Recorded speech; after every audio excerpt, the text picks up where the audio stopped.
আমি অধ্যাপক ডক্টর দেবাশিস দাস। আমি তোমাদের কতদিন একটা ক্লাস নিয়েছিলাম, গল ব্লাডারের ডিজিজ সম্পর্কিত কিছু কথাবার্তা বলেছিলাম। আজকে আমি অবস্ট্রাকটিভ জন্ডিস, সার্জিক্যাল জন্ডিস এই সম্পর্কে কিছু আলোচনা করতে চাই।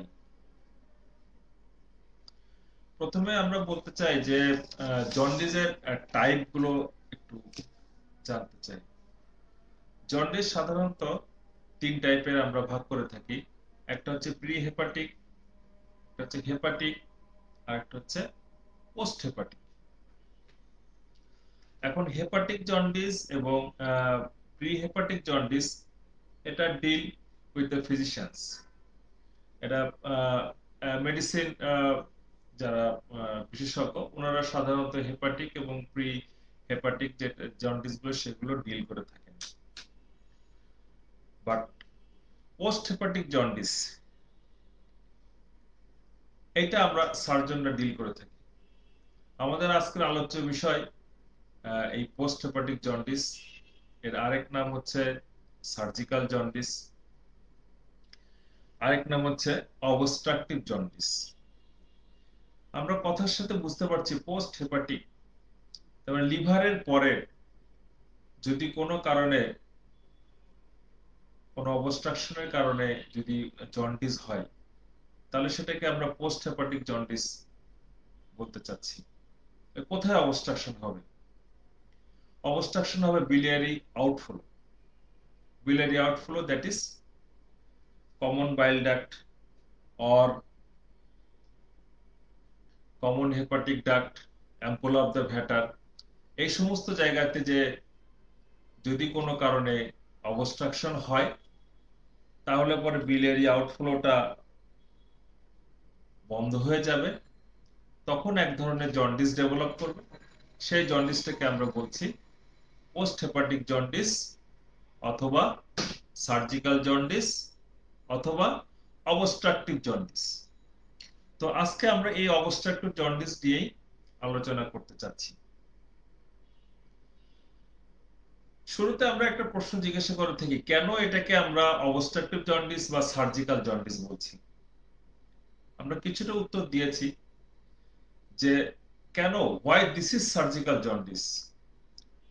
আমরা এটাকে সার্জিক্যাল জন্ডিস এই কারণেই বলছি যে উইদাউট এনি সার্জিক্যাল ইন্টারভেনশন এই জন্ডিসটাকে আমরা ভালো করতে পারবো না। We can not cure the jaundice without any sorts of some sorts of surgical intervention. So এই কারণে আমরা এই জন্ডিসটাকে সার্জিক্যাল জন্ডিস বলে থাকি। অবস্ট্রাকটিভ জন্ডিস কেন বলছি?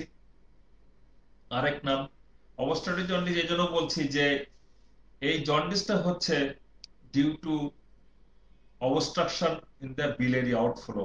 আমি বলে ফেললাম অলরেডি, হয়তোবা কমন বাইল ডাক্ট অথবা অ্যাম্পুল অফ দ্য ভ্যাটার, যেখানে হোক যদি কোনো কারণে অবস্ট্রাকশন হয়, তখন আমরা এই এইটাকে অবস্ট্রাকটিভ জন্ডিস বলছি। তাহলে পরীক্ষায় আমরা জিজ্ঞাসা করে থাকি যে why this is called surgical jaundice. Answer করতে হবে এরকম যে এই জন্ডিসটা উইদাউট এনি সার্জিক্যাল ইন্টারভেনশন জন্ডিসটা ভালো হবে না, এই জন্য এটাকে আমরা সার্জিক্যাল জন্ডিস বলে থাকি। অবস্ট্রাকটিভ জন্ডিস কেন বলছি? যেহেতু এটা biliary ট্র্যাক্ট অবস্ট্রাকশনের কারণে জন্ডিসটা হচ্ছে, এই জন্য আমরা এটাকে বলে থাকি অবস্ট্রাকটিভ জন্ডিস। তাহলে এটা অবস্ট্রাকটিভ জন্ডিস, সার্জিক্যাল জন্ডিস, পাশাপাশি বলছি পোস্ট হেপাটিক জন্ডিস। কারণ এই জন্ডিসের কারণটা কিন্তু লিভার ইটসেলফ না, বা এটা প্রি হেপাটিক না।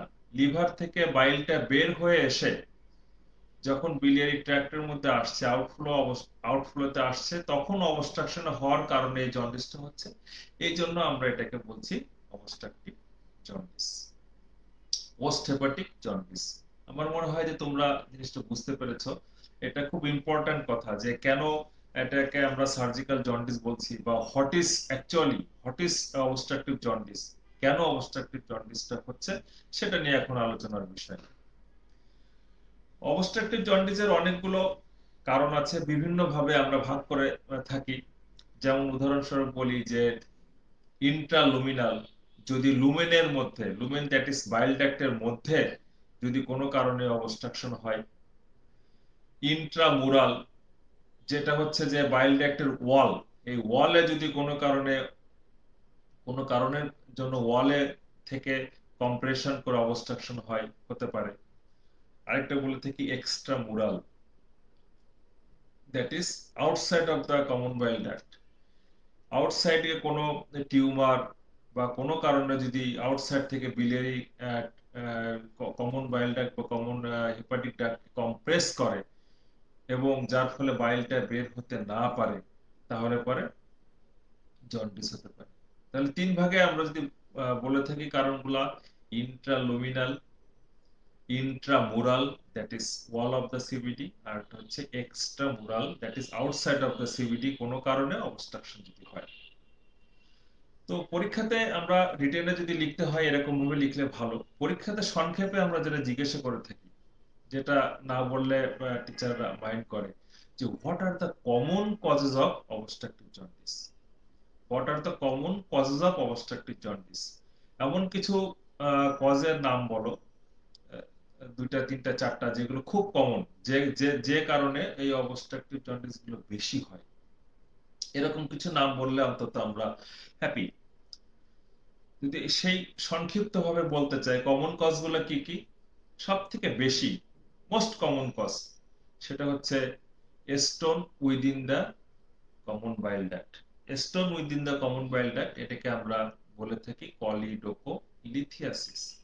এই choledocholithiasis near about 50% cause of obstructive jaundice, near about 50% দায়ী থাকে কলিডোকোলিথিয়াসিস। আর কি কমন কজ আছে? Carcinoma head of the pancreas. Carcinoma head of the pancreas, যেটা হেড, যেটা প্যানক্রিয়াসের হেড, এই হেডের মধ্যে যদি ম্যালিগনেন্সি হয়, সেই ম্যালিগনেন্সিটা যদি যখন common bile duct lower ampulla of the Vater এখানে যখন কম্প্রেস করে, তখন অবস্ট্রাকটিভ জন্ডিস হতে পারে।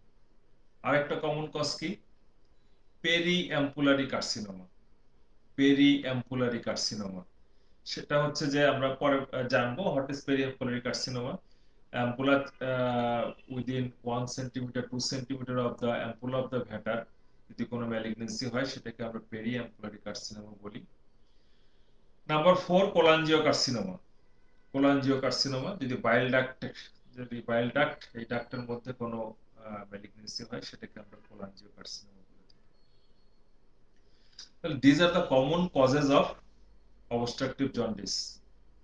আরেকটা কমন কজ আছে বিলিয়ারি অ্যাসকেরিয়াসিস, যে অ্যাসকারিস লাম্ব্রিকয়েড, যদি অ্যাসকারিস লাম্ব্রিকয়েড কোনো কারণে অ্যাম্পুল অফ দ্য ভ্যাটার দিয়ে কমন বাইল ডাক্টের মধ্যে ঢুকে যায়, তাহলে সেখানে অবস্ট্রাকশন করে তোমার জন্ডিস তৈরি করতে পারে। তাহলে আমরা যদি প্রশ্ন করি যে what are the common causes of obstructive jaundice, আমরা এক নিঃশ্বাসে একবারে আমরা চারটা পাঁচটা কজ বলে যাব। প্রথম কজ হচ্ছে choledocholithiasis, number 2 carcinoma head of the pancreas, number 3 periampullary carcinoma, number 4 cholangio carcinoma lower end of the CBD, number 5 যদি বলি বিলিয়ারি অ্যাসকেরিয়াসিস। এগুলো হচ্ছে আমাদের খুব common cause of obstructive jaundice. আমি আলাদা আলাদা করে আজকে আর বললাম না, যে intraluminal, intramural, outside of the mural, এর মধ্যে কিন্তু আলটিমেটলি চলে এসছে। যেমন ইন্ট্রালুমিনাল যদি আমি বলতে চাই, what are the causes of intraluminal cause of obstructive jaundice, বলে ফেলেছি অলরেডি, সেটা হচ্ছে স্টোন। স্টোন যখন বাইল ডাক্টের মধ্যে থাকবে, তখন সে অবস্ট্রাকশন যদি করে, সেটাকে আমরা বলি ইন্ট্রালুমিনাল কজ। অ্যাসক্যারিয়াসিস লাম্ব্রিকয়েড, এটা যখন বাইল ডাক্টের মধ্যে থাকবে, তখন বাইল ডাক্টের সেখানে অবস্ট্রাকশন করতে পারে, করে জন্ডিস তৈরি করতে পারে। তাহলে দুইটা ইন্ট্রালুমিনাল কজ অলরেডি বলে ফেলেছি। ইন্ট্রামুরাল যদি বলি, একটা কজ ইন্ট্রামুরাল যদি বলতে চাই, আমরা অলরেডি বলেছি cholangiocarcinoma. Cholangiocarcinoma lower end of the CBD mention করেছি। সেটা কোথায় হচ্ছে? ইন্ট্রামুরাল, বাইল ডাক্টের মধ্যে তার ম্যালিগনেন্সিটা হচ্ছে। আউটসাইড অফ যদি বলে থাকি, আউটসাইড যদি হয়, সেটা হচ্ছে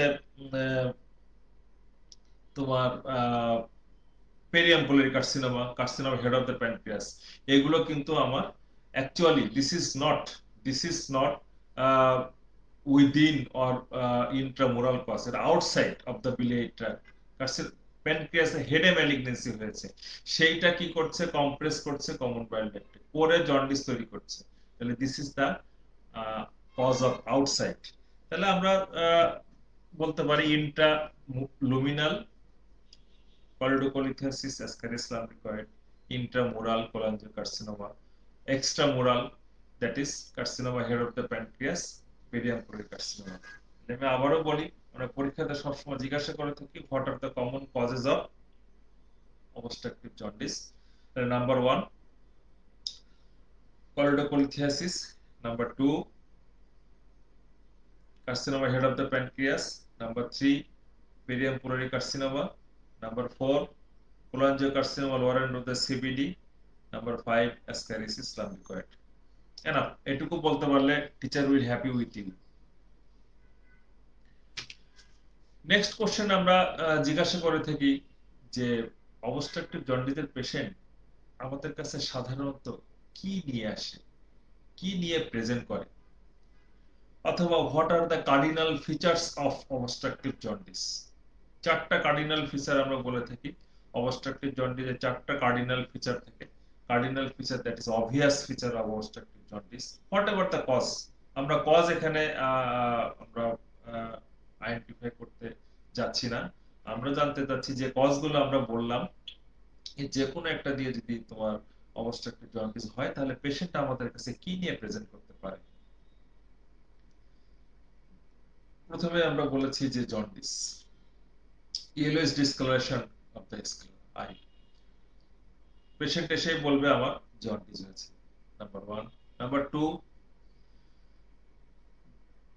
high colour, dark colour urine, ইউরিনের কালারটা থাকে খুব ডার্ক, সরিষার তেলের মতো কালার থাকে। আমরা বলে থাকি যে সরিষার তেলের যেমন কালার, ইউরিনের কালারটা এরকম হয়ে যায়, dark colour of urine. Number 3, পেল ফ্রোদি স্টুল, পেল ফ্রোদি স্টুল, স্টুলটা কেমন থাকবে, এটা পেল কালার থাকবে এবং এটা ফ্রোদি, এটা দেখা যাবে কমোডে যে প্যানে বসলে পানির যে আছে পানির উপরে স্টুলটা ভাসতে থাকে, ফ্রোদি। নাম্বার 4, ইচিং, চুলকাবে, সারা গায়ে চুলকাবে, সারা গায়ে চুলকাবে, মোর ইন দ্য এক্সট্রিমিটি, এক্সট্রিমিটিতে বেশি চুলকায়। তাহলে আমরা যদি বলি যে what are the cardinal features of obstructive jaundice, number 1 jaundice, number 2 dark colour high colour urine, number 4 pale frothy stool, number 3 number 4 হচ্ছে itching, itching more in the extremity. Okay, এখন আমরা যদি প্রশ্ন করি যে আসলে এই যে ফিচার্স গুলো বললাম এটা কেন হচ্ছে, একটু প্যাথোলজি যদি জানতে চাই, তোমাদেরও ইন্টারেস্ট পাবে। আলটিমেটলি তোমরা সবই পড়েছো, তোমাদের টিচাররা সবই তোমাদের পড়িয়েছে, তারপরে একটু জাস্ট হাইলাইট করা। জন্ডিস, জন্ডিসটা এখানে খুব দেখা যায় যে ডিপ জন্ডিস হয়। আমরা জন্ডিসের টাইপটা একটু পরে আসছি, যে কি ধরনের, এখানে যে জন্ডিস হলে আমরা জানি যে বিলিরুবিনটা বেড়ে যায়, কি ধরনের বিলিরুবিন এখানে বাড়ে অবস্ট্রাকটিভ জন্ডিসে, কনজুগেটেড বিলিরুবিন, আরেকটা বলে থাকি অন্য নামে ডাইরেক্ট বিলিরুবিন।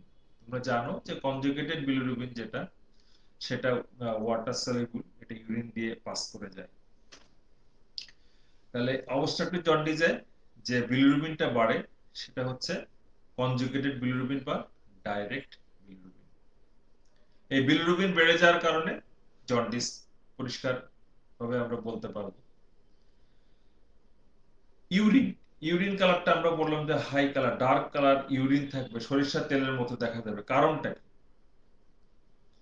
কেন এটা হচ্ছে, একটু যদি আমরা প্যাথোলজি চিন্তা করি, আমি বললাম যে এখানে যে বিলিরুবিন যেটা বেড়ে যাবে সেটা হচ্ছে অবস্ট্রাকটিভ ভ্যারাইটি, যে কনজুগেটেড বিলিরুবিনটা বেড়ে যাবে।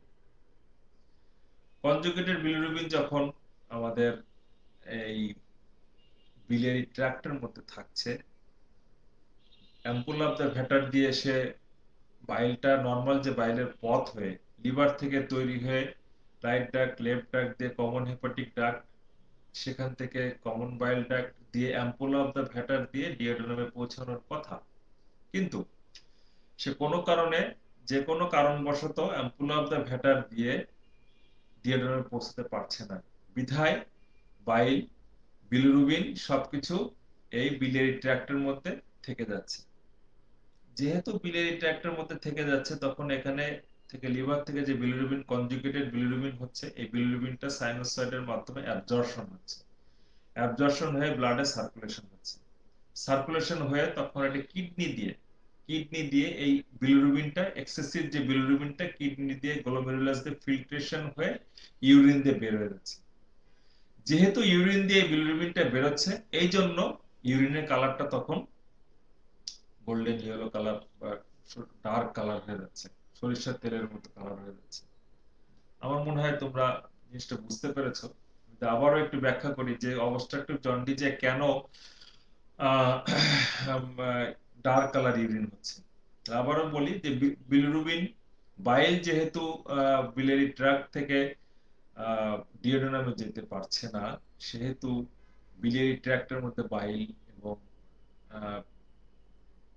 জমা থেকে যাচ্ছে, সেখান থেকে বিলিরুবিন গুলো সাইনোসয়েড দিয়ে অ্যাবজর্পশন হয়ে ব্লাডে চলে আসছে, ব্লাড থেকে তখন এগুলা আলটিমেটলি সিক্রেটরি পথ হয়ে কিডনি দিয়ে গ্লোমেরুলাসে ফিল্ট্রেশন হয়ে ইউরিন দিয়ে বের হয়ে যাচ্ছে। যখন ইউরিন দিয়ে এটা বের হয়ে যাচ্ছে, তখন এখানে তোমার ইউরোবিলিনোজেন, ইউরোবিলিনোজেন ফর্মে ইউরিনের সাথে এটা বের হয়ে যাচ্ছে। এই জন্য ইউরিনের কালারটা তখন কেমন হচ্ছে, ইউরিনের কালারটা তখন অনেক হাই কালার হচ্ছে।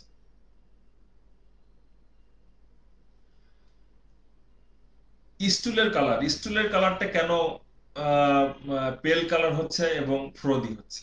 আমরা জানি যে স্টুলের যে কালার, স্টুলের যে ইয়েলোইশ কালারটা হয়, এটার জন্য দায়ী কে? এস্টারকোবিলিনোজেন। এস্টারকোবিলিনোজেনটা আসে আমাদের এই যখন বাইলটা গাটের মধ্যে যায়, তখন এখান থেকে মেটাবলিজমের মাধ্যমে এস্টারকোবিলিন তৈরি হয়। এই এস্টারকোবিলিনোজেন যখন স্টুল সাথে মিশে, আলটিমেটলি এটা কালারটা তোমার ইয়েলোইশ কালার হয়। কিন্তু যেহেতু আমরা বললাম যে বিলিরুবিনটা অবস্ট্রাকশনের কারণে তোমার স্মল ইন্টেস্টাইনে আসতে পারছে না, সেহেতু ইন্টেস্টাইনের মধ্যে বিলিরুবিন নাই, দ্যাট ইজ বাইলও নাই। যদি বাইল না থাকে তাহলে স্টার্কোবিলিনোজেন তো তৈরি হচ্ছে না, এই বাইলটা স্টুল দিয়ে পাস করতে পারছে না। যেহেতু স্টুল দিয়ে পাস করতে পারছে না, তাহলে স্টুলটা সেখান থেকে তোমার বের হয়ে যাচ্ছে উইদাউট ইয়েলো ইশ কালার, বিলিরুবিনের কালার ছাড়াই সে স্টুলটা পাস করে যাচ্ছে। এই জন্য স্টুলের কালারটা হবে পেল কালার। ইচিং, ইচিংটা কেন, স্টুলটা ফ্রোদি কেন হবে আমি একটু পরে আবার আসবো। ইচিং, ইচিংটা কেন হবে? আমরা জিজ্ঞাসা করে থাকি যে তুমি যে বললে যে অবস্ট্রাকটিভ জন্ডিসের কার্ডিনাল ফিচার একটা যে এক্সট্রিমিটি বা বডি ট্রাঙ্কে ইচিং হবে, হোয়াই? অ্যান্সারটা এরকম যে আমাদের যে nerve ending, free nerve ending receptor, nociceptor যেগুলো থাকে, ফ্রি নার্ভ এন্ডিং নসিসেপ্টর, এই নসিসেপ্টরে যখন এই বাইল সল্ট গুলো যখন এসে জমা হয়, তখন ইরিটেশন করে। Bile salt, excessive bile salt যখন আসে, তখন এটা এই ফ্রি নার্ভ এন্ডিং কে যখন ইরিটেশন করে, ইরিটেশন করলে তখন এটা ইচিংটা হয়। তাহলে আমি একটু আবারও সামারাইজ করি যে কার্ডিনাল ফিচার্স। জন্ডিস, কেন জন্ডিস হচ্ছে বললাম, বিলিয়ারি আউটফ্লো অবস্ট্রাকশন, বিলিরুবিনটা বিলিয়ারি চ্যানেলে থেকে যাচ্ছে এবং সেই বিলিরুবিন যখন অ্যাবজর্পশন হচ্ছে ব্লাডে, জন্ডিস। ইউরিনের কালার কেন ডার্ক হচ্ছে? কারণ হচ্ছে যে এই এক্সেসিভ যে বিলিরুবিন যেটা আছে, সে কনজুগেটেড বিলিরুবিন, সেটা সাইনোসয়েড দিয়ে যখন ব্লাডে অ্যাবজর্পশন হয়ে সার্কুলেশন হচ্ছে, কিডনিতে যখন পাস করছে, তখন ইউরোবিলিনোজেন, এক্সেসিভ ইউরোবিলিনোজেন, তাই না? এক্সেসিভ, নরমাল না, এক্সেসিভ ইউরোবিলিনোজেন তখন স্টুলতে পাস করছে, যে কারণে স্টুলের কালারটা তখন হাই কালার হচ্ছে। এরপর আমি যা বললাম যে স্টুলের কালারটা কেন পেল ফ্রোদি স্টুল হচ্ছে, পেল কালার বিকজ স্টুলের যে ইয়েলোইশ কালারেশন, এর জন্য এস্টারকোবিলিনোজেন দায়ী।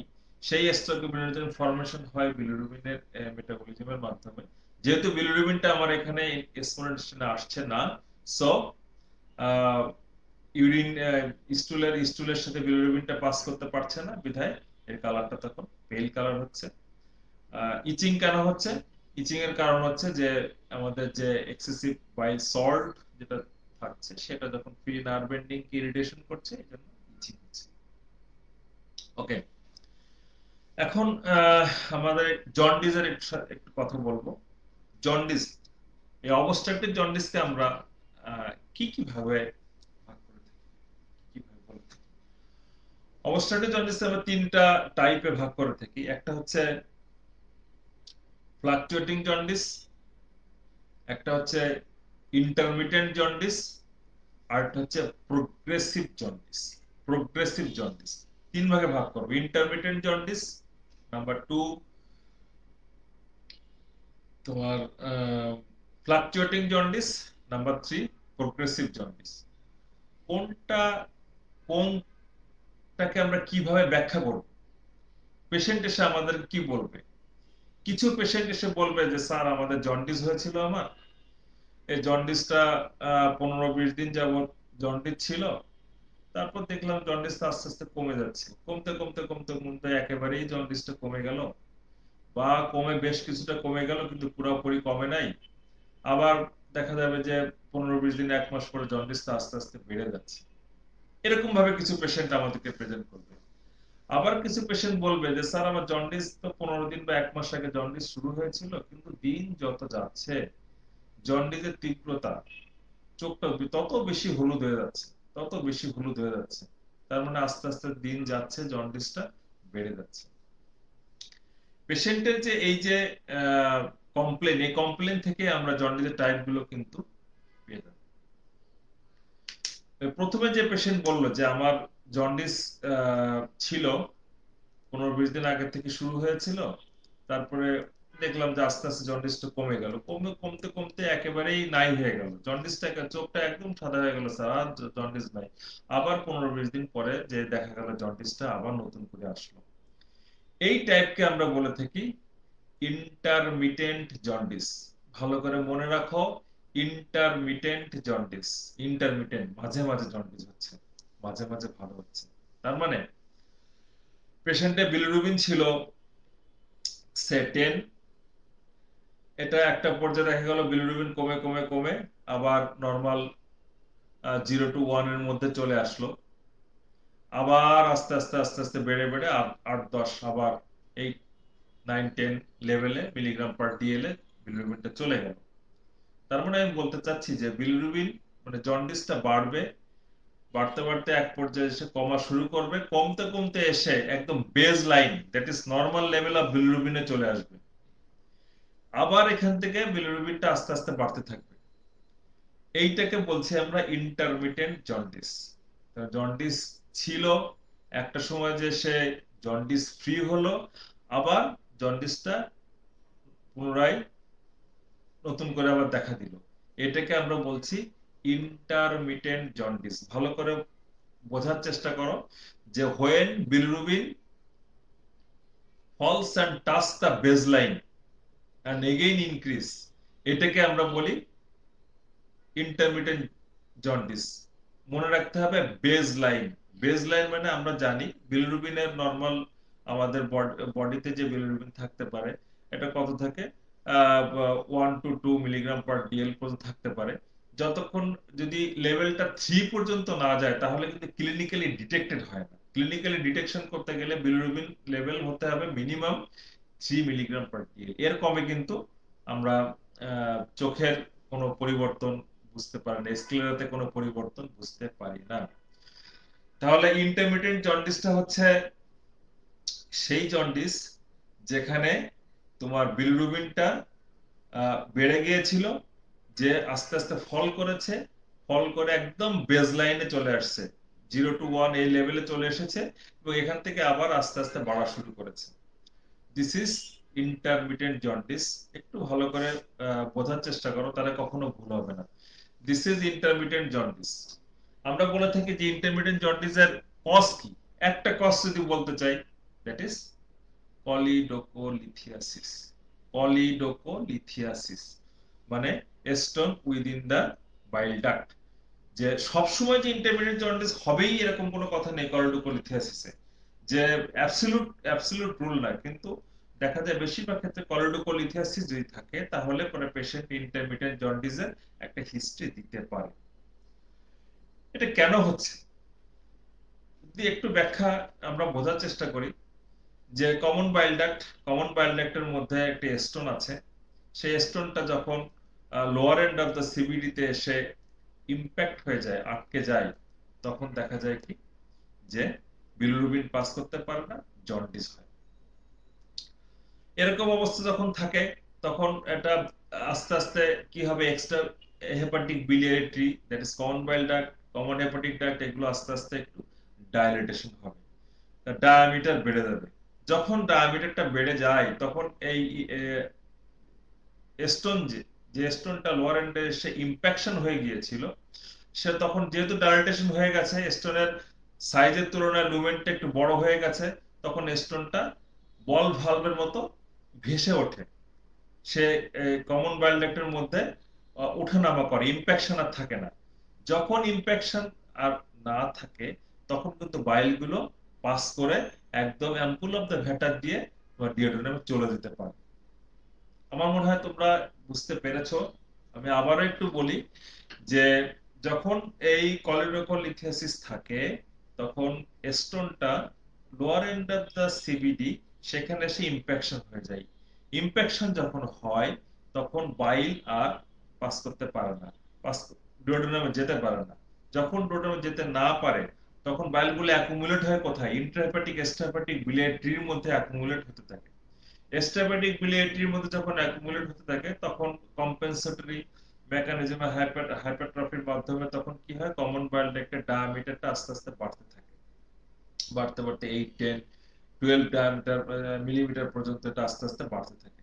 যখন ডায়ামিটারটা বেড়ে যায় তখন কি দেখা যায়, দেখা যাবে যে যে স্টোনটি ইম্প্যাকশন হয়ে গেছিল তার থেকে তো এখন ডায়ামিটারটা বড় হয়ে গেছে। সো ইম্প্যাকশন আর থাকবে না, ইম্প্যাক্টেড স্টোন আর থাকবে না। স্টোনটা তখন সেখান থেকে উপরের দিকে উঠে আসবে, উঠে এসে বল ভালভের মতো ওঠানামা করবে। কমন বাইল ডাক্টের মধ্যে যখন ওঠানামা করবে তখন কিন্তু লোয়ার এন্ডে এখন আর কোনো ইম্প্যাকশন নাই, না থাকলে বাইলটা খুব সুন্দর করে অ্যাম্পুল অফ দ্য ভেটার দিয়ে ডিওড্রামে চলে যাচ্ছে। যখন চলে যাচ্ছে তখন সে বিলিরুবিন সব পাস করে যাচ্ছে, পেশেন্টের জন্ডিসটা তখন আস্তে আস্তে কমে যাচ্ছে। আবার যখন এই স্টোনটা সাইজে বড় হয়ে যায়, ওই কমন বাইল একটা লোয়ার এন্ডে যখন আবার যখন ইমপ্যাকশন হবে তখন আবার আস্তে আস্তে জন্ডিস হবে। এটাকে আমরা বলছি ইন্টারমিটেন্ট জন্ডিস। মনে হয় স্টুডেন্ট তোমরা আমার কথা বুঝতে পেরেছো। যদি বুঝতে না পারো আমাকে কমেন্ট বক্সে কিছু লিখলে আমি তার অ্যান্সার করতে পারবো। আরেকটা হচ্ছে ফ্লাকচুয়েটিং জন্ডিস। ফ্লাকচুয়েটিং জন্ডিসটার সাথে ইন্টারমিডিয়েট জন্ডিসের পার্থক্য কি? ফ্লাকচুয়েটিং আমরা বলেছি টার্মের সাথে, ফ্লাকচুয়েটিং টার্মের সাথে আমরা টার্ম পরিচিত, যে ফ্লাকচুয়েট করবে, যে মুড ফ্লাকচুয়েট করে না, কখনো ভালো কখনো খারাপ, এরকম ফ্লাকচুয়েট করবে। জন্ডিস লেভেলটা, বিলিরুবিন লেভেলটা, জন্ডিসের তীব্রতা, এটা ফ্লাকচুয়েট করবে।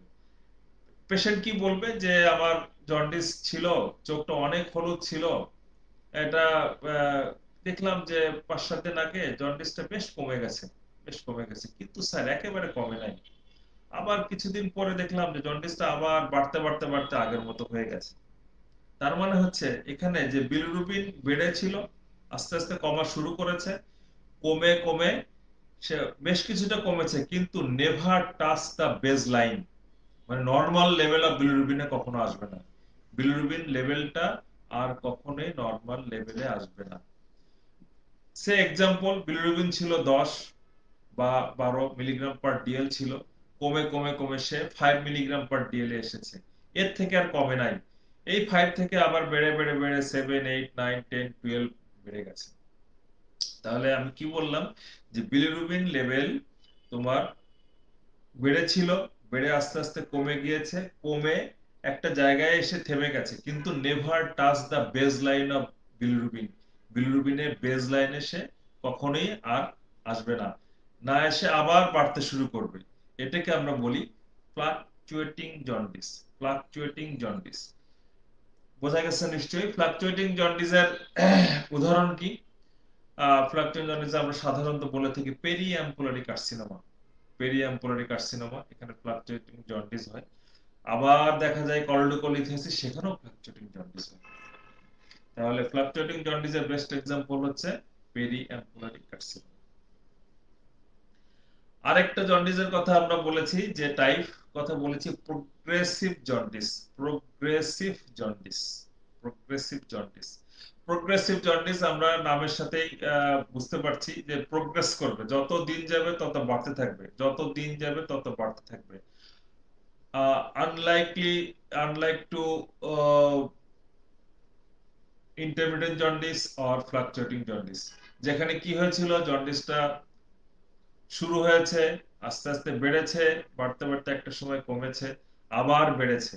কিন্তু প্রোগ্রেসিভ জন্ডিস, এটা শুরু হলো, সে আমি যখন বুঝতে পেলাম তখন ছিল 5, 10 দিন 15 দিন পরে হলো 10, আরো কিছুদিন পরে হলো 15, আরো কিছুদিন পরে হলো 20, বাড়তেই থাকবে, বাড়তেই থাকবে, কিন্তু কখনো আর জন্ডিসটা কমবে না।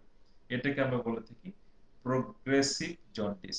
এই প্রোগ্রেসিভ জন্ডিসের কেন হয়, কোন ডিজিজের ক্ষেত্রে এটা বেশি প্রযোজ্য, সেটা হচ্ছে carcinoma head of the pancreas. Carcinoma head of the pancreas যদি হয়, তাহলে দেখা যায় প্রোগ্রেসিভ জন্ডিস হয়। আমরা একটা কথা বলে থাকি, আমরা পরে ক্লিনিক্যাল ফিচার্স এর মধ্যে পরে আবার আসবো, যে painless progressive jaundice. Painless progressive jaundice, এই কথাটা খুব ইউজ করে থাকি, পেইনলেস প্রোগ্রেসিভ জন্ডিস। এটা until prove otherwise carcinoma head of the pancreas. আমরা বলতে চাই যে একটা জন্ডিস আছে, তার পেইন, জন্ডিস আছে, পেশেন্টের কোনো পেইন নাই, কিন্তু তোমার প্রোগ্রেসিভ, আস্তে আস্তে আস্তে আস্তে জন্ডিসটা বাড়ছে বাড়ছে বাড়ছে। তাহলে পরে আমরা যদি বলি পেইনলেস প্রোগ্রেসিভ জন্ডিসের কজ কি, তাহলে একটা যদি কজের মধ্যে আমরা সীমাবদ্ধ থাকি, আন্ডার গ্রাজুয়েট লেভেলে খুব বেশি যদি আমরা আহ, আলোচনা না আসি, তাহলে একটা বলবো, সেটা হচ্ছে অবস্ট্রাকটিভ জন্ডিসের কজ। পেইনলেস প্রোগ্রেসিভ অবস্ট্রাকটিভ জন্ডিসের cause carcinoma. These are the causes of obstructive jaundice and cardinal features of obstructive jaundice. এখানে আমি কিছু ব্যাখ্যা আমি তোমাদেরকে দিয়েছি, যে কেন স্টুলগুলা পেল কালার হচ্ছে, ফ্রোজি হচ্ছে, ইউরিন কালার কেন ডার্ক হচ্ছে। এখানে কিছু প্যাথোলজিক্যাল কথা মনে রাখতে হবে, ইনভেস্টিগেশনের পরবর্তীতে আমাদের আসবে। আমরা জানি যে ফ্যাট মেটাবলিজম, ফ্যাট মেটাবলিজমের জন্য এসেনশিয়াল হচ্ছে তোমার বাইল সল্ট, এবং ফ্যাটটা অ্যাবজর্পশন হয় কোথা থেকে, এই যে বাইল সল্টটা অ্যাবজর্পশন হয় তোমার টার্মিনাল আইলিয়াম দিয়ে। তাহলে ফ্যাট মেটাবলিজমের জন্য আমাদের দরকার হচ্ছে কি বাইল, বাইল এবং বাইলের মধ্যে bile salt, that is essential for fat metabolism. Fat মেটাবলিজমের যখন হচ্ছে, তখন আমাদের যে fat dependent, fat soluble vitamin গুলো কি কি, A D E K, A D E কে, তাই না, অ্যাডেক, অ্যাডেক বলে থাকি ফ্যাট সলিউবল ভিটামিন। যদি বাইল সল্ট পর্যাপ্ত পরিমাণে স্মল ইন্টেস্টাইনে না আসে, তাহলে ফ্যাট মেটাবলিজমে হ্যাম্পার্ড হবে। একটু ভালো করে মনে রাখার চেষ্টা করো, যদি বাইল সল্ট পর্যাপ্ত পরিমাণে আমাদের স্মল ইন্টেস্টাইনে না আসে, তাহলে ফ্যাট মেটাবলিজমে আমাদের হ্যাম্পার হবে, ফ্যাট মেটাবলিজম প্রপারলি হবে না। যদি প্রপারলি ফ্যাট মেটাবলিজম না হয়, তাহলে কি হবে, এই ফ্যাট গুলো প্রপারলি অ্যাবজর্পশন হবে না, ফ্যাট অ্যাবজর্পশন হতে পারবে না। ফ্যাট যদি অ্যাবজর্পশন না হয়, তাহলে যে এক্সেসিভ ফ্যাট যেগুলো থাকবে, সেগুলো কি হবে, স্টুল দিয়ে পাস করবে। Excessive fat passes through স্টুল। যখন স্টুল দিয়ে এটা পাস করবে, এই জন্য আমরা একটা টার্ম বলেছিলাম পেল ফ্রোদি স্টুল, বলেছিলাম, পরে ব্যাখ্যা করব। ফ্রোদি, যখন স্টুলের সাথে ফ্যাট থাকবে তখন ওটা ফ্রোদি, দেখা যায় পানিতে ভেসে ভেসে আছে। তাই না? ফ্যাট থাকলে কি পানিতে ভেসে ভেসে আছে। যখন পেশেন্ট কমোডের মধ্যে সে স্টুলটা পাস করবে, দেখা যাবে যে কমোডের সাথে লেগে গেছে, সহজে পানি দিলে যখন ফ্লাশ করবে, ফ্লাশ করলে সহজে স্টুলটা যাচ্ছে না, ফ্যাটের কারণে কমোডের সাথে লেগে থাকে। মানে পেল ফ্রোদি স্টুল বলে থাকি আমরা, ফ্রোদি। কেন হচ্ছে? যেহেতু আমাদের বাইল সল্ট আসতে পারছে না, বাইল আসতে পারছে না, বাইল সল্ট আসতে পারছে না স্মল ইন্টেস্টাইনে due to obstruction in the common bile duct. So there is hampered in fat metabolism. Fat metabolism hampered হওয়ার কারণে তো ফ্যাটটা অ্যাবজর্পশন হতে পারছে না, তাহলে excessive fat passes through the stool. পাশাপাশি ফ্যাট যখন অ্যাবজর্পশন হতে পারছে না, তখন ফ্যাট সলুবল ভিটামিন কি অ্যাবজর্পশন হবে? হবে না। ফ্যাট সলুবল ভিটামিন কিন্তু অ্যাবজর্পশন হতে পারছে না। যদি ফ্যাট সলুবল ভিটামিন অ্যাবজর্পশন না হয়, তাহলে ADE এই এই যে ভিটামিন গুলো, সেগুলো কিন্তু আলটিমেটলি অ্যাবজর্পশন হবে না। আমরা জানি ভিটামিন কে লিভারে যে আমাদের যে ক্লটিং ফ্যাক্টর গুলো তৈরি করে, তাই না? ভিটামিন কে ডিপেন্ডেন্ট ফ্যাক্টর কি কি আছে আমরা জানি, 2, 7, 9, 10, তাই না? প্রথম মিনটা হচ্ছে 2, 2, 7, 9, 10, প্রথম মিন একটা ফ্যাক্টর হচ্ছে, ক্লটিং ফ্যাক্টর হচ্ছে 2। তাহলে আমি দেখো ভালো করে একটু বোঝো, যেহেতু ফ্যাট সলিউবল ফ্যাট মেটাবলিজম হতে পারছে না, যে কারণে ফ্যাটের প্রপার অ্যাবজর্পশন হবে না। ফ্যাট যদি অ্যাবজর্পশন না হয়, তাহলে এখানে ফ্যাট সলুবল ভিটামিন যেটা, সেখানেও প্রপার অ্যাবজর্পশন হচ্ছে না। ফ্যাট সলুবল ভিটামিন অ্যাবজর্পশন না হওয়ার কারণে আমাদের লিভারে যে ভিটামিন কে থাকার কথা ছিল, সে ভিটামিন কে সেখানে থাকতে পারছে না, পর্যাপ্ত পরিমাণে নাই, কম আছে। এই ভিটামিন কে থেকে যে তোমার ক্লটিং ফ্যাক্টর গুলো সিনথেসিস হতো, 2, 7, 9, 10 নাম্বার ফ্যাক্টর, সেই ফ্যাক্টর গুলো প্রপারলি তৈরি হতে পারছে না। যদি যদি এই ফ্যাক্টর গুলো তৈরি না হয়, তাহলে ভিটামিন কে ডিপেন্ডেন্ট যে ফ্যাক্টর 2, 7, 9, 10, এগুলো আমাদের বডিতে ঘাটতি থাকবে। এর মধ্যে মোস্ট ইম্পর্টেন্ট হচ্ছে প্রোথ্রম্বিন, নাম্বার 2 প্রোথ্রম্বিন, তাই না? এই জন্য আমরা পরে আসবো, ইনভেস্টিগেশনে আসবো, বা আমরা পরে প্রশ্ন আছে যে how can we prepare a jaundice patient, পরে আসবো। এইটুকু তো আমার মনে হয় যে বোঝা গেছে যে আমরা বাইল সল্ট না থাকার কারণে, বাইল ফ্লো না থাকার কারণে স্মল ইন্টেস্টাইনে আমাদের বাইল আসছে না। স্মল ইন্টেস্টাইনে বাইল না আসলে বাইল সল্ট আসছে না। বাইল সল্ট যদি না থাকে, তাহলে পরে আমাদের যে ফ্যাটস মেটাবলিজম প্রপারলি হবে না। ফ্যাট মেটাবলিজম যদি প্রপারলি না হয়, তাহলে ফ্যাট অ্যাবজর্পশন হবে না। অ্যাবজর্পশন যদি না হয়, excessive fat passes through the stool and hampered deficiency of vitamin A, D, E, K। যেহেতু অ্যাডেক এটা ফ্যাট মেটাবলিজমের সাথে রিলেটেড, তাহলে আমাদের লিভারে ভিটামিন কেও কম থাকবে। ভিটামিন কে যদি ডেফিসিয়েন্সি থাকার কারণে, সেখানে ভিটামিন কে ডিপেন্ডেন্ট ফ্যাক্টর 2, 7, 9, 10 এটা ডেফিসিয়েন্সি থাকবে, তাহলে আমাদের বডিতেও ডেফিসিয়েন্সি থাকবে। যে কারণে এখানে প্রথমিন টাইম যেটা, প্রথমিন টাইমটাও, প্রথমিনটা পরিমাণটা আমাদের এখানে কম থাকবে, প্রথমিনটা কম থাকবে। এটা কিন্তু মাথায় রাখতে হবে, পরে ইনভেস্টিগেশনের মধ্যে আসলে আমরা বিস্তারিত আলাপ করব। তো তাহলে একটা জন্ডিসের পেশেন্ট যখন আসলো, তখন আমরা আহ, মোটামুটি কার্ডিনাল ফিচার্স গুলো জানলাম। এই কার্ডিনাল ফিচার্স থেকে জন্ডিসের যখন টাইপ বলবে, জন্ডিসের টাইপ থেকে আমরা একটা প্রাইমারি ধারণা নিতে পারি যে এটা কি ফ্লাকচুয়েটিং জন্ডিস, নাকি ইন্টারমিটেন্ট জন্ডিস, নাকি পেইনলেস প্রোগ্রেসিভ জন্ডিস। সে অনুযায়ী একটা প্রফেশনাল ডায়াগনোসিস হয়তো আমরা আসতে পারবো, যে যেহেতু এটা intermittent jaundice, maybe this is choledocholithiasis. যেহেতু ফ্লাকচুয়েটিং জন্ডিস, তাহলে হয়তো বা এটা পেরিয়াঙ্কুলারি কার্সিনোমা। যদি প্রোগ্রেসিভ জন্ডিস, তাহলে maybe this is carcinoma head of the pancreas. আমরা ডিটেইলস হিস্ট্রিতে এখনো যাই নাই।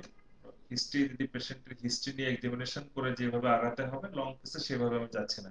এটা পরে আলাপ করা যাবে লং কেসের হিস্ট্রি। এরকম অবস্থা যদি পেশেন্ট আমাদের কাছে আসে, তখন আমাদেরকে ডায়াগনোসিসের দিকে আগাতে হবে, যে কি কারণে জন্ডিসটা হচ্ছে। তাহলে প্রথমে আমরা দেখব যে পেশেন্টের কি জন্ডিস আছে। যদি জন্ডিস থেকে থাকে তাহলে হোয়াট টাইপ অফ জন্ডিস। এই জন্য আমরা কি করব, একটা সিরাম বিলিরুবিন করব। সিরাম বিলিরুবিন করব। আমরা জানি আগে বলেছি bilirubin two types, direct type এবং ইনডাইরেক্ট টাইপ। তাহলে এইখানে কোন বিলিরুবিনটা বাড়বে? আমি আগে মেনশন করেছি conjugated bilirubin, that is direct bilirubin, যেটা সেই বিলিরুবিনটা বেড়ে যাবে। এখন যদি আমাকে বলে যে serum bilirubin level, direct bilirubin level সে 10-12, তাহলে আমাদের ডায়াগনোসিসের ফেভারে চলে আসলো যে যেহেতু কনজুগেটেড বিলিরুবিনটা বেড়েছে, তাহলে এটা direct bilirubin, that is obstructive jaundice. পাশাপাশি ব্লাডের কিছু কিছু ইনভেস্টিগেশন করে আমাকে আগাতে হবে। যেমন এএলপি, অ্যালকালাইন ফসফেটাস, এটা একটা ডায়াগনস্টিক একটা investigation. Alkaline phosphatase diagnostic investigation for obstructive jaundice. যেহেতু আমরা বিলিরুবিন লেভেলটা বেড়েছে এবং ডাইরেক্ট বিলিরুবিনটা বেড়েছে, নেক্সট ইনভেস্টিগেশন আমরা একটা যদি বলি অ্যালকালাইন ফসফেটাস। আমি শুধু পজিটিভ গুলো বলছি, যেগুলো আমাদের জন্য ডায়াগনোসিসে হেল্প করবে সেগুলো নিয়ে আলাপ করছি। অ্যালকালাইন ফসফেটের যেটা, এইটা অবস্ট্রাকটিভ ভ্যারাইটিতে, অবস্ট্রাকটিভ ভ্যারাইটি যখন থাকবে জন্ডিস, অবস্ট্রাকটিভ জন্ডিস যখন থাকবে, তখন অ্যালকালাইন ফসফেটসটা বেড়ে যাবে, অনেক অনেক বেড়ে যাবে। এটি কিন্তু হেপাটোসেলুলার যদি জন্ডিস হয়, এটা যদি প্রি হেপাটিক জন্ডিস হয়, তাহলে কিন্তু অ্যালকালাইন ফসফেটসটা বাড়বে না। অ্যালকালাইন ফসফেটসটা বাড়বে অনলি ফর অবস্ট্রাকটিভ জন্ডিস। এখানেও একটা আছে, ব্যাখ্যা আছে কেন অ্যালকালাইন ফসফেটাস বাড়বে অবস্ট্রাকটিভ জন্ডিস। আমরা ওই আগের মতোই এই অ্যালকালাইন ফসফেটাস এক ধরনের এনজাইম, যেটা বিলিয়ারি ট্র্যাক্ট থেকে এক্সক্রিশন হয়, বিলিয়ারি ট্র্যাক্ট থেকে এটা সিক্রেশন হতে থাকে। নরমালি কিন্তু এটা সিক্রেশন হয় যখন বাইলের মধ্যে আসে, বাইল ফ্লো হয়ে এটা বের হয়ে চলে যায়। সো এটা নিয়ে আর বাড়া কমার কোনো প্রশ্ন থাকে না। কিন্তু যখন এটা বিলিয়ারি ট্র্যাক্ট থেকে সিক্রেশন হচ্ছে, হয়ে বাইলের মধ্যে আসছে, এসে সে আর বেরোতে পারছে না, অবস্ট্রাকশন হয়ে গেছে, তাহলে এই অ্যালকালাইন ফসফেটসটা কোথায় আছে? বিলিয়ারি ট্র্যাক্টের মধ্যে কিন্তু সে ঘোরাফেরা করছে, বিলিয়ারি ট্র্যাক্টের মধ্যে রয়ে গেছে। তখন এখানে বিলিয়ারি ট্র্যাক্ট থেকে এটা ব্লাডে অ্যাবজর্পশন হচ্ছে, এই অ্যালকালাইন ফসফেটসটা বিলিয়ারি ট্র্যাক্ট থেকে অ্যাবজর্পশন হয়ে ব্লাডে চলে আসছে। যখন ব্লাডে আসছে, তখন ব্লাডে অ্যালকালাইন ফসফেটাস লেভেলটা বেড়ে যাচ্ছে। এটা আমরা জিজ্ঞাসা করে থাকি, ভালো করবে তাদেরকে জিজ্ঞাসা করা হয় যে অ্যালকালাইন ফসফেটাস বেড়ে গেল বললে কেন বেড়ে গেল। ব্যাখ্যাটা হচ্ছে নরমালি বিলারি ট্র্যাক্ট থেকে যে অ্যালকালাইন ফসফেটাস সিক্রেশন হয়, হয়ে যখন এটা বাইলের ইন্টারহেপাটিক বিলারিটির মধ্যে থাকে, বাইল দিয়ে পাস করে যাওয়ার কথা, কিন্তু সে বাইল দিয়ে পাস করতে পারছে না। না পারার কারণে এই বিলারি ট্র্যাক্টের মধ্যে আছে, সেখান থেকে অ্যাবজর্পশন হচ্ছে, অ্যাবজর্পশনে ব্লাডে বেড়ে যাচ্ছে, ব্লাডের লেভেলটা অ্যালকালাইন ফসফেটাস বেড়ে যাচ্ছে, এবং ইনভেস্টিগেশন করলে তখন আমরা দেখবো যে এএলপি লেভেলটা বেড়ে গেছে।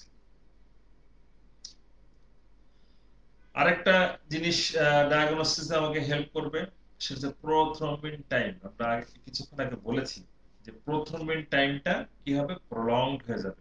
প্রোথ্রম্বিন টাইমটা প্রলংড হবে, মাথায় রাখতে হবে। কিন্তু আগে আগে বলেছি, ব্যাখ্যা দিয়েছিলাম যে কেন প্রোথ্রম্বিন টাইমটা প্রলংড হবে। এটা কিন্তু পরীক্ষায় আমরা জিজ্ঞাসা করে থাকি যে প্রোথ্রম্বিন টাইমটা প্রলংড হবে বা হচ্ছে কেন।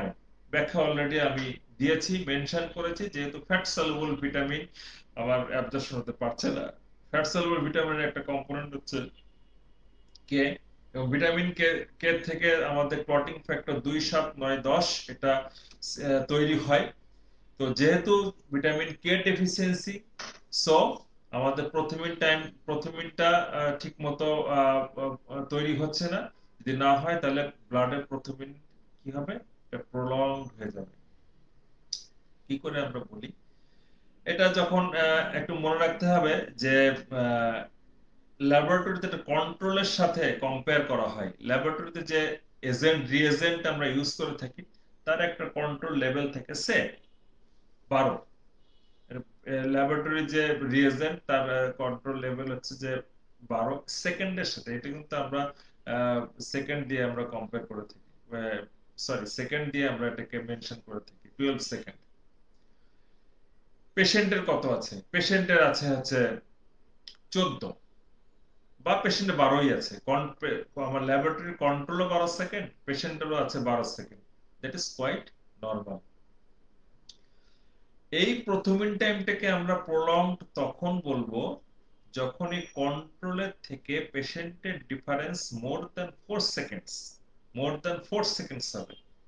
As per example, laboratory control value হচ্ছে 12 সেকেন্ডস, পেশেন্টের আছে 18 সেকেন্ডস।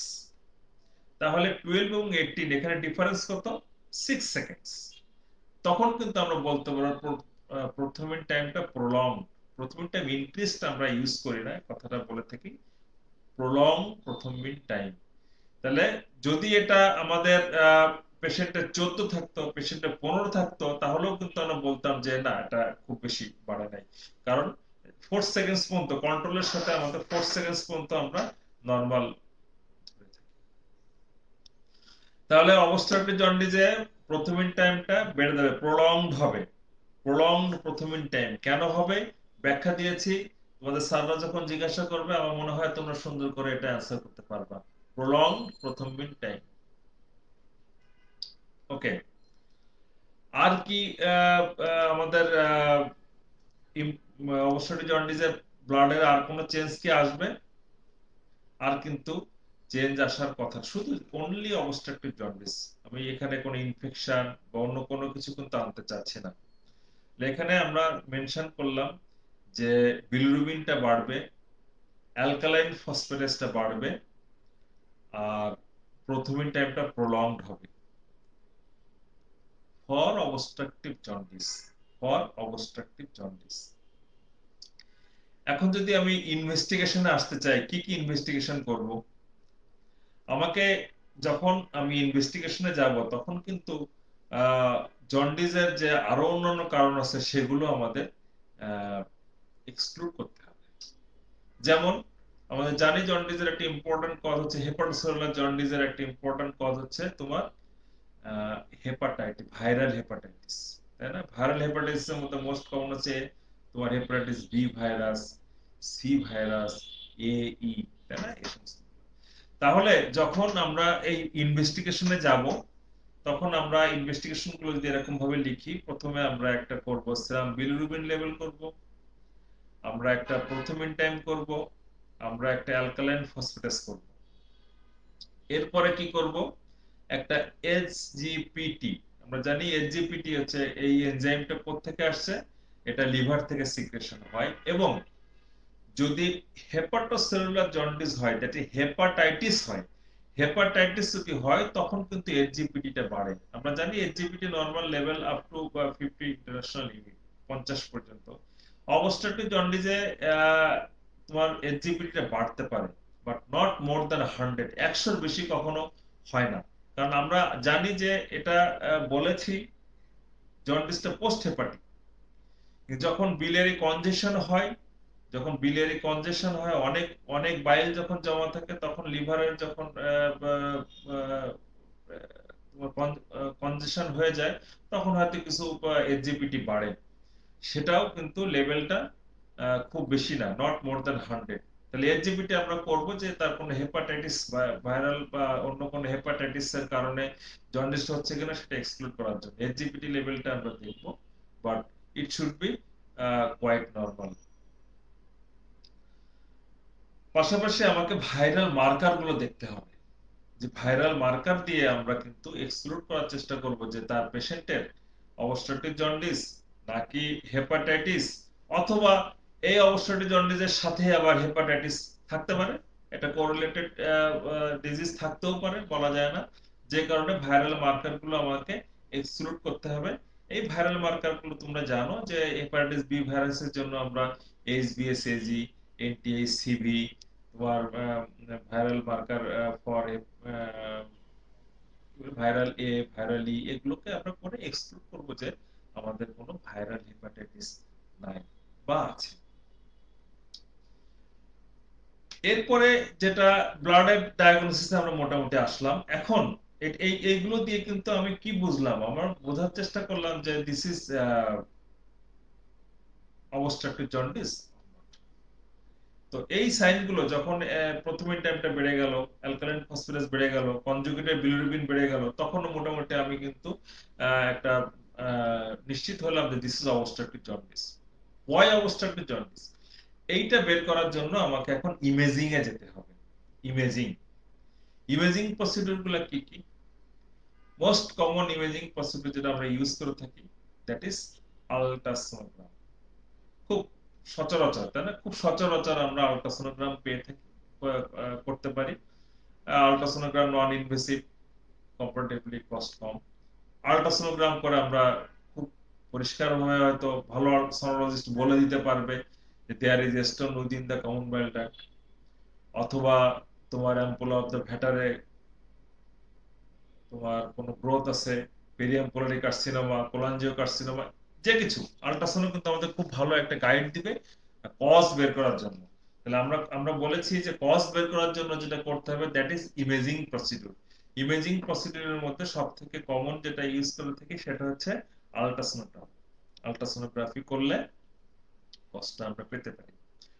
যদি আল্ট্রাসোনোগ্রাফি করে আমরা ভালো কিছু পেলাম না, আমরা ভালো কজ আমরা জানতে পারছি না, ডাউটফুল, তখন আমরা যেটা করে থাকি তোমার এমআরসিপি অথবা CT scan. MRCP, MRCP magnetic resonance pancreatography, গত ক্লাসে আমি বলেছিলাম এমআরসিপি একটা খুব good investigation for biliary tract. MRCP করলে আমরা কোনো একদম কোনো ইন্ট্রামুরাল ইন্ট্রালুমিনাল কোনো কিছু প্যাথোলজি আছে কিনা সেগুলো খুব পরিষ্কার ভাবে আমরা বুঝতে পারবো এমআরসিপি করে। আরো যদি যদি আউটসাইড অফ দা লুমেন যদি কোনো কজ থাকে, যদি এমআরসিপি যদি আমি বুঝতে না পারি, সিটি স্ক্যান করা যেতে পারে। সাধারণত তোমার আল্ট্রাসোনোগ্রাম এমআরসিপি করে কিন্তু আমরা কজ গুলা আইডেন্টিফাই করতে পারি। তাহলে আমি আজকে এই পর্যন্তই শেষ করতে চাচ্ছি, ইনভেস্টিগেশন এই পর্যন্তই রাখতে চাচ্ছি। যে ইনভেস্টিগেশনে আমরা যদি আবারও বলি, কিছু ব্লাডের টেস্ট করব, ইনভেস্টিগেশন করব, লিভার ফাংশন টেস্ট যেটা বলে থাকি, লিভার ফাংশন টেস্ট করে আমরা জানতে চাইবো যে actually what is the cause of jaundice. তো এই লিভারের bilirubin, alkaline phosphatase, prothrombin time, এগুলা করে আমরা ধারণা পাবো যে দিস ইজ অবস্ট্রাকটিভ জন্ডিস। যখন অবস্ট্রাকটিভ জন্ডিস সম্পর্কে ধারণা পাবো, তখন আমরা এটাকে কজ বের করার জন্য ইমেজিং প্রসিডিউরে যাব। ইমেজিং প্রসিডিউরের মধ্যে প্রথমে আমরা বলবো আল্ট্রাসোনোগ্রাম। আল্ট্রাসোনোগ্রাফি করে যদি আমরা কজ পেয়ে যাই, মোস্ট ওয়েলকাম। যদি কজ না পাই, তখন আমরা এমআরসিপি, সিটি স্ক্যান করে কজটা বের করার চেষ্টা করব। তো স্টুডেন্ট তোমরা যারা আছো, আমার মনে হয় যে তোমরা মোটামুটি বুঝতে পেরেছো ক্লাসটা তোমার পরীক্ষার জন্য খুবই ইম্পর্ট্যান্ট। খুবই ইম্পর্ট্যান্ট, লং কেস থাকবে এখান থেকে, ভাইবা বোর্ডে কোশ্চেন থাকবে। নেক্সট ক্লাসে আমি যদি সুযোগ পাই তাহলে ট্রিটমেন্ট এবং টি2 ম্যানেজমেন্ট হসপিটাল থাকে, ভাইবা সব জায়গায় জিজ্ঞেস করা হয়, লং কেস সব জায়গায় জিজ্ঞেস করা হয়। তো সেটা নিয়ে পরে আলোচনা করব। আমি একটু সামারাইজ করি আজকের ক্লাসটা তাহলে। আমি প্রথমে বলেছি যে জন্ডিসের টাইপ গুলো কি কি: pre hepatic, hepatic, post hepatic. আমরা পোস্ট হেপাটিক নিয়ে কথা বলেছি। পোস্ট হেপাটিকের আরেক নাম সার্জিক্যাল জন্ডিস বা তোমার অবস্ট্রাকটিভ জন্ডিস। কেন সার্জিক্যাল জন্ডিস বলেছি? যে without any surgical intervention, some sorts of surgical intervention, jaundice will not cure. Why this is obstructive jaundice? Because this jaundice is caused by some sorts of obstruction in the biliary outflow. Then what are the causes? What are the causes of obstructive jaundice? I mentioned there are various type of classification, but commonly we say the most common cause choledocholithiasis.